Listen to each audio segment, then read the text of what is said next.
because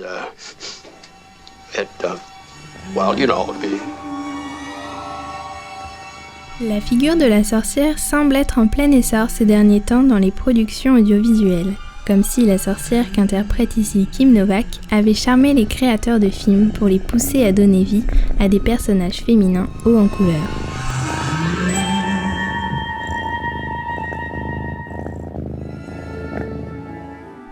On la retrouve aujourd'hui partout, de Charmed à Sabrina en passant par le nouveau Suspiria. Ces sorcières sont puissantes, indépendantes et redoutables, mais restent des personnages avec leurs failles qui font leur humanité. Mais avant cela, la première image qu'évoque le terme sorcière est à peu de choses près celle-ci, c'est-à-dire un personnage manichéen foncièrement mauvais, représenté sous les traits d'une vieille femme repoussante, aux cheveux blancs et au nez crochu, ornée d'une verrue et aux doigts longs et squelettiques. Elle est donc forcément dotée de mauvaises intentions, comme ici dans Blanche-Neige et les 7 nains, où elle donne une pomme empoisonnée à l'héroïne, jeune, belle et ingénue. On retrouve le même genre de vilaine sorcière dans de nombreux films, comme dans le classique de Disney La Belle au bois dormant, ou encore dès 1901 dans le court-métrage Chez la sorcière de Georges Méliès. Celle-ci a donc les traits d'une femme âgée avec le fameux nez crochu, et joue un tour à l'homme qui vient lui demander service. Dans la même idée, on pense aussi bien sûr à la sorcière du Magicien d'Oz sortie en 1939 avec sa peau verte, ses verrues et ses doigts très longs. Pratiquement tous ces films présentent la sorcière sous les traits d'une femme âgée diabolique, associant ainsi la vieillesse féminine à quelque chose d'horrifiant. Comme si les femmes se transformaient en viles créatures au fur et à mesure des années. Mais cette représentation n'est pas anodine, et ce n'est pas pour rien si c'est cette image qui nous vient directement en tête, puisque la figure de la sorcière a toujours plus ou moins été connotée négativement dans l'histoire. Elle a pris de l'ampleur lors des chasses aux sorcières, des persécutions qui ont commencé dès 1400 et qui ont fait entre 50 et 100 000 victimes d'après les estimations les plus récentes. Les dernières exécutions datent seulement de la fin du XVIIIe siècle, il n'est donc pas étonnant que notre imaginaire n'ait pas tellement évolué sur cette représentation. Le cinéma s'est par conséquent nourri de cette vision horrifique de la sorcière au fur et à mesure de son histoire. Il est donc nécessaire de comprendre son origine pour questionner cette façon de la présenter dans notre culture populaire. C'est en tombant sur le livre de Mona Chollet, Sorcière, la puissance invaincue des femmes, que j'ai pu un peu mieux comprendre tout ça.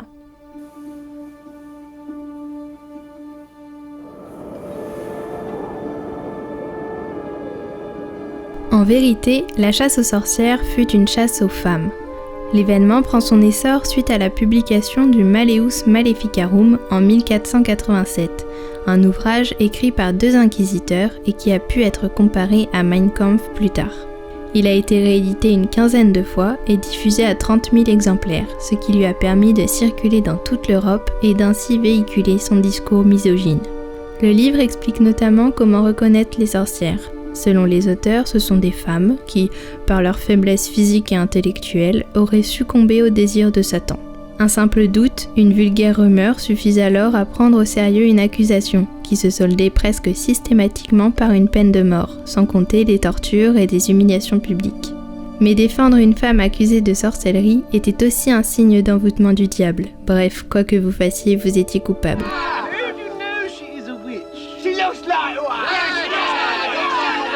Même si de nombreux hommes ont également été exécutés pour sorcellerie, les femmes restaient tout de même le cœur de cette haine puisqu'elles ont représenté 85% des condamnations. Pour Mona Chollet, on peut retrouver 3 raisons récurrentes qui faisaient passer les femmes pour des sorcières. Elle relève par exemple que beaucoup d'accusées étaient des femmes indépendantes, c'est-à-dire célibataires ou encore veuves, et donc qui n'étaient pas surveillées par un homme. On leur prêtait une sexualité débridée qu'elles auraient pratiquée en se retrouvant dans des réunions appelées sabbats, ce qui terrifiait les chasseurs de sorcières. Les femmes pouvaient donc être accusées simplement parce qu'elles gênaient un homme ou par vengeance si elles avaient montré peu d'intérêt à leurs avances. C'est par exemple le cas d'Anna Goldie, en 1782, qui avait déposé une plainte pour harcèlement sexuel contre le médecin qui l'employait comme domestique. Ce dernier avait donc accusé la servante de sorcellerie, ce qui avait donné lieu à sa décapitation. Mona Chollet remarque aussi que le refus d'enfanter était condamné, puisque les sorcières étaient souvent accusées d'avoir fait mourir des enfants. C'était notamment le cas des guérisseuses, qu'on peut considérer comme les médecins de l'époque, bien que leur pratique puisse nous paraître un peu étrange aujourd'hui. Elles fabriquaient des potions, jetaient des sorts, soignaient les malades et les blessés, mais aidaient également les femmes à accoucher ou à avorter, ce qui ne semblait pas plaire à tout le monde. Elle remarque enfin que la vieillesse chez les femmes était largement réprouvée. Elles étaient jugées répugnantes physiquement, mais également dangereuses à cause de leur expérience. Ménopausées, elles n'étaient plus utiles à la société et adoptaient parfois un comportement plus libre. Par ailleurs, le Malleus Maleficarum précisait de chercher la trace du diable sur le corps des accusés, mais en réalité, n'importe quelle tache de vieillesse ou irrégularité de la peau pouvait suffire comme preuve. Les femmes âgées ont donc constitué une grande partie des condamnés. Si on revient à notre sorcière Disney avec qui nous avons tous grandi, on retrouve donc ces 3 aspects présentés de façon horrifique. Une femme indépendante, sans enfants et qui leur veut du mal, est donc très souvent présentée comme laide, âgée, répugnante et fondamentalement méchante. Sauf que cet imaginaire vient originellement d'idées misogynes qui ont fait des milliers de victimes au XVIe siècle. Des idées que la culture populaire continue de véhiculer, blâmant ainsi indirectement les 3 aspects cités plus tôt chez les femmes. Ce n'est pas pour rien s'il est commun de dire des hommes qu'ils se bonifient au fur et à mesure des années, tandis que les femmes, elles, se flétrissent passé leurs 25 ans. Un cliché sur lequel se base aujourd'hui toute une industrie de l'esthétisme censée pouvoir prolonger notre jeunesse. De la même façon, Mona Chollet montre comment sont blâmées encore aujourd'hui les femmes qui choisissent de vivre en indépendance, c'est-à-dire en suivant un autre schéma que celui du couple classique. Elle souligne d'ailleurs que derrière la figure fameuse de la célibataire à chat, laissée pour compte censée être un objet de pitié et de dérision, on distingue l'ombre de la redoutable sorcière d'autrefois, flanquée de son familier diabolique. À la manière dont on accusait les femmes pour tout et son contraire du temps de la chasse aux sorcières, les femmes d'aujourd'hui sont considérées comme incomplètes tant qu'elles ne sont pas en couple et sévèrement jugées par la société si elles côtoient trop d'amants. Il s'agit donc de toujours rester dans les clous et de ne pas faire trop de vagues. De même que refuser de faire des enfants reste encore un choix compliqué aujourd'hui. Continuer cette représentation archaïque de la vieille femme mal intentionnée est donc peut-être à questionner pour tout ce qu'elle englobe malgré elle aujourd'hui. Progressivement, une autre façon de représenter les sorcières au cinéma a émergé, notamment en situant l'action dans le monde d'aujourd'hui, tout en lissant leur image pour les rendre plus humaines, mais également apprivoisées. La série télévisée Ma sorcière bien-aimée de 1964 est la plus claire illustration de cette nouvelle représentation. Samantha, jeune sorcière, épouse un mortel qui lui demande de ne pas utiliser ses pouvoirs pour avoir une vie de couple tout à fait normale. Bien sûr, Samantha finit toujours par devoir les utiliser pour lutter contre les manigances de sa mère, une sorcière très indépendante et à fort caractère. On retrouve le même schéma dans la série sortie la même année, La famille Addams, en présentant des sorcières et des sorciers sous des traits plus humains vivant une vie plus ou moins similaire à la nôtre et n'aspirant qu'au bonheur d'une simple vie familiale. Dans la même idée, le film de 1958 L'adorable voisine montre une sorcière forte et indépendante qui s'ennuie et qui cherche donc quelqu'un avec qui partager sa vie. Mais le film n'atteint son happy end que par le rejet de l'héroïne envers ses pouvoirs et son indépendance, seule condition pour qu'elle puisse être amoureuse. Le film insiste sur la position de faiblesse qu'elle doit adopter pour connaître le bonheur, puisqu'en tombant amoureuse, elle se découvre la possibilité de pleurer. L'esthétique visuelle pousse la transformation plus loin, puisque l'héroïne troque sa robe foncée en velours contre une tenue beige qui respire l'innocence.